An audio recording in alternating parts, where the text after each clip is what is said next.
right at diagnosis, everyone comes out of everywhere to try to help you. And one of the things that I did in the very beginning was I tried to be this big, strong person. No, I've got it. It's okay. It's all right. Everything's fine. We'll take care of this. It's very easy to sort of get into that mode, especially given that we both are the type of people that don't necessarily raise our hand and ask for help. Hey, I need help. They're so overwhelmed that asking for help or even taking help is not the first thing they think of. The first thing that they think of and what they are consumed with is, what can I do for my child? Neighbors, school friends, and families, they want to do something to help. So parents really should let them help, because they can't do it all. And they may not realize that right at the initial time of diagnosis, but it'll become apparent very shortly. You're so focused on the cancer, you're focused on your child. You don't have time or the bandwidth to think of grocery shopping or anything like that. And I think for me it was just that sense of there's other people that have my back, and it was a really good feeling, you know, in this storm. Even your neighbors, you know, as much help as you can get, you know, if they're offering, accept it, because it will make your life easier. We did have people mowing our lawn. We did have people cooking meals and putting them in a freezer. I didn't have a chest freezer, and I had someone buy us a chest freezer and put it in our garage, and then they filled it up. To cope, you need to invest in the community around you, whether it's your family, whether it's your church, whether it's your friends from your children's school, your friends from a community group. If they are at your side and they're saying, what can we do? Let them do it. Let them help you walk through this. I went down to pick up Jaden and Kim after his first chemo treatment when he was first admitted to the hospital.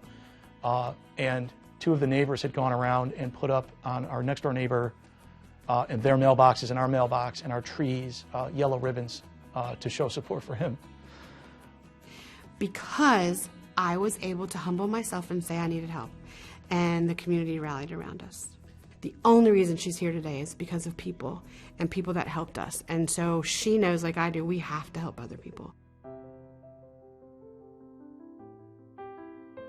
I urge anybody who's just beginning this journey not to be embarrassed by the things that they need to feel good and to feel fresh and to feel human, because inside the hospital it smells different and it feels different, and you can't control what's happening to your child, and you can't control the temperature of the room, and you can't control the light, and you can't control the noise, but you can control your shower. That 10 or 15 minutes, and it's really important. And it may seem silly to someone just hearing that their child's been diagnosed with cancer, but I promise you that shower isn't silly, and take that time. Definitely make sure that you're taking time for yourself, whether that's a quick coffee break, whether that's a quick walk outside to get some fresh air. Take some time for yourself. For a parent to be effective as a parent, they need some time away. They need a little break. And so a parent shouldn't feel guilty about if they spend a night at home and there's another family member there with the child. You don't want to set up the situation where the child who's been diagnosed with cancer won't do anything if the mother is not right next to the bed. I've had a number of families that people were athletes. They were active. The mother or the father was a runner. And when their kiddo was diagnosed, they just completely said, I'm putting that on the back shelf. But that's what makes them feel strong. That's what makes you feel energized to go on. And so when you take that piece out, you're just going to get beat down and beat down and beat down and not be able to be there for your kiddo when you need to be. If you can, help yourself stay strong and take care of yourself, you're going to do a lot better taking care of them. Helping siblings deal with this is difficult. Emma, Jaden's sister, was only 6 years old when he was diagnosed, and she knew something was wrong with her brother, but didn't know how serious it was. And we were at the hospital, and it was after his surgery. We had to sit her down and tell her that her brother has cancer. Her biggest question to me was, she looked at me and she said, Mom, is Jaden going to die? I didn't want to lie to her and say, I don't know. And that was the truth. It's like, we were hopeful, we have treatment, we have good survival rating, but the bottom line is you really don't know. And that was a tough conversation. But it's, I'd say you got to be honest and prepare for the worst and still hope for the best and try and maintain some sense of normal for her and for Jaden too. I stayed with Adrian in the hospital for 1 month, and I didn't, get to see my 6-month-old. It was really tough. This is a time when you focus on the child who's sick, the siblings can get lost in this shuffle, and you don't want that to happen. So eventually you have to get to the point where you cut out time to spend with the other siblings individually. My role in it was obviously keep the lights on, but also was caring for Emma, because there were episodes where Jaden had to be overnight at Children's, and Kim would go with him. I was here holding down the fort, so to speak, getting her on the bus, getting her off the bus, dinner, homework, all of it. It's more meaningful than just, dividing time. It's for that child, just like you want to focus on the treatment plan and getting your child well. For the siblings, they need to come out well at the end of this too. Having them go to sibling support groups, having them go to sibling camps where they get to talk to peers who have like experiences. We need to be intentional about making sure that the siblings are addressed, because just like we want the kiddo to come out good with cancer, we want the siblings to come out healthy as well. We scheduled mommy time, and just a day for me and she and I, and then of course there's some counseling involved. School counselors, we made sure they were aware so that they can help her, because she did need to talk to some other people too.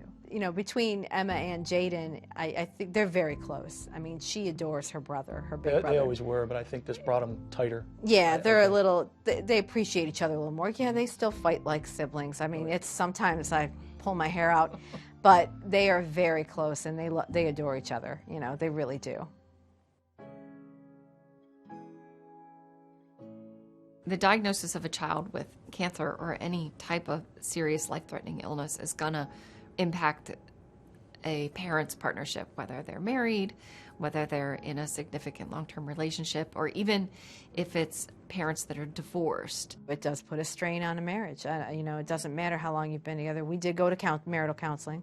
You do, in any stressful situation, you fight. You argue about stuff, or you ignore each other because you're too stressed on your own. You've got your own way of dealing with things.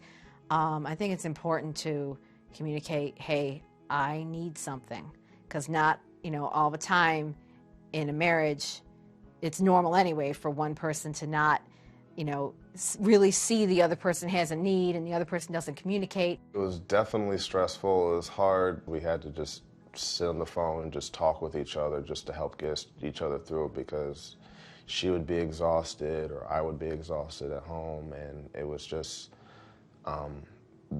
very difficult. And if your relationship is having difficulties, then you're not going to be at your best and have your energy to put towards your child. And so if working on that and making sure you take time to keep your partnership intact, or at least keep good communication going, then that's going to be important for you. In order to preserve that relationship, which obviously this is one of the biggest stresses you can imagine for that relationship, you have to cut out time to be together as a husband and wife. And, if it's just having dinner together one night. Try not to get lost in the entirety of the situation, and try to stay in tune with the other person. It's really important to at least be intentional about communication and about making sure that you're aware that this type of life-threatening diagnosis could impact your relationship.